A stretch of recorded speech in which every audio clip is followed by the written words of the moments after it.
Praise the Lord. இயேசுவின் நாமத்தில் உங்களை வாழ்த்துகிறேன். இந்த நாளில் யாத்திராகமும் 14ஆம் அதிகாரம் 13, 14 ஆகிய வசனங்களில் கர்த்தர் நம்மோடு பேசுகிறார்.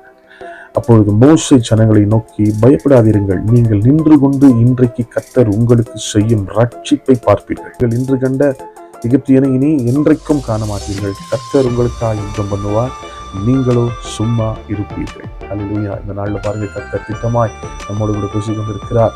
நீங்கள் நின்று கொண்டு கர்த்தர் உங்களுக்கு செய்யும் ரட்சிப்பை காண்பீர்கள். இது வரைக்கும் அநேக பழியை பார்த்துருப்பீங்க, நீங்கள் நின்ன இடத்துல அவமானங்களை பார்த்துருப்பீங்க, கஷ்டங்கள், கண்ணீர்கள், துயரங்களை பார்த்துருப்பீங்க, உங்கள் மேலே வீண் பழிகள் சுமத்திருக்கிறத பார்த்துருப்பீங்க, குடும்பங்களை பிரித்திருக்கிறதை பார்த்துருப்பீங்க.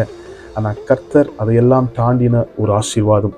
இஸ்ரவேல் ஜனங்கள் யோர்தானை கடந்து வந்த பின்புதான் ஒரு பெரிய ஆசீர்வாதத்தை கர்த்தர் காண செய்தது போல, இன்றைக்கு அந்த பிரச்சனைகளை எல்லாம் மாற்றி நின்று கொண்டிருக்கிறதுல கர்த்தர் உங்களுக்கு ரட்சிப்பை காண பண்ண போகிறார். அது மாத்திரமல்ல, இன்று கண்ட எகிப்தியனை நீ என்றைக்கும் காண மாட்டார்.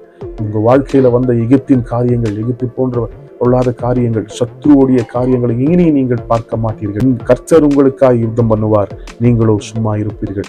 நம்ம பேசுறவங்க பேசிட்டோம், நம்மளை பத்தி பேசுறாங்களா, வீண் பழிகளை போடுறாங்களா, குடும்பங்களை கலைக்கிறாங்களா, பிரிக்கிறாங்களா, வேதவசனம் சொல்லுது, கோல் மூட்டாது இருப்பாயாக என்று சொல்லி, ஒருவர் மேல் பழி சுமத்தக்கூடாது என்று சொல்லி, ஒருவேளை உங்க மேல பழி சுமத்தி இருக்கிறாங்களா, நீங்க சும்மா இருங்க. கர்த்தர் உங்களுக்காக யுத்தம் பண்ணுவார், நீதி உள்ள தேவன் உங்களுக்காக நீதி செய்வார்.